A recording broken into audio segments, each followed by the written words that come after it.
तुमची छोटी छोटी कामं जी अडकलेली असतात ना ती अशी पटापट होत असतात. श्री स्वामी समर्थ छायांकित ज्योतिषमध्ये आपले स्वागत आहे.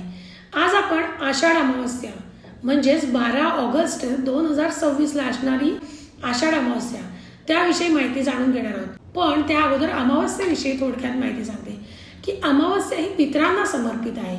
त्यामुळे प्रत्येक अमावस्या ही महत्त्वाची आहे. म्हणजे दर अमावस्येला तुम्ही पितरांचे उपाय केले तर उत्तमच आहे. पण खास करून आषाढ अमावस्या आणि भाद्रपद अमावस्या म्हणजे पिठोरी अमावस्या आपण ज्याला बोलतो तर या दिवशी केलेले उपाय खास असतात. तर आषाढी अमावस्येला काय कराल तर या दिवशी मी इतर उपाय तुम्हाला जे सांगते ते कराच.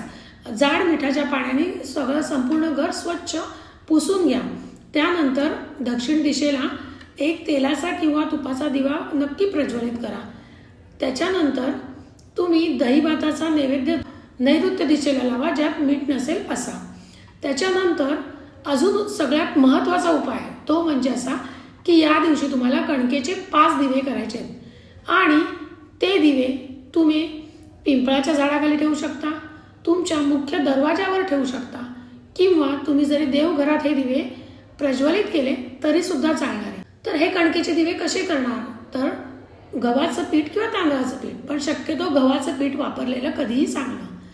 गव्हाच्या पिठामध्ये थोडे हळद टाकायचे आणि त्याचे दिवे बनवून घ्यायचे 5 एक सलग सारख्या आकाराचे आणि हे दिवे तुम्ही मी सांगितलेल्या ठिकाणी कुठेही प्रज्वलित करू शकता.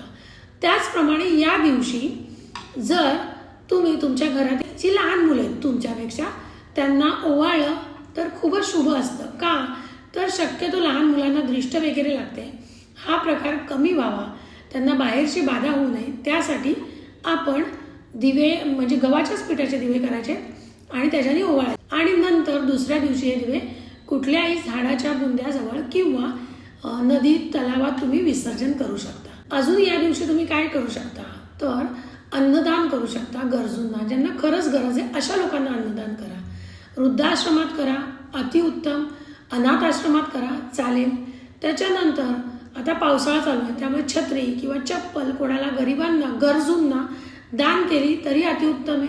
तर या छोट्या छोट्या गोष्टी आहेत पण दान धर्मात खूप मोठं पुण्य आहे, सत्कर्म आहे ते आणि त्यामुळे तुमची छोटी छोटी कामं जी अडकलेली असतात ना ती अशी पटापट होत असतात. त्यामुळे कधीही हात मोकळा ठेवा. जेवढा हात तुमचा मोकळा तेवढी संपत्ती तुमच्याकडे आकर्षित होत असते. त्यामुळे हे करून बघा आणि काय रिझल्ट येतात ते कमेंटमध्ये सांगायला विसरू नका. आणि हो जरी तुमचे काही वैयक्तिक प्रश्न असतील तरी मला तुम्ही टेक्स्ट करू शकता.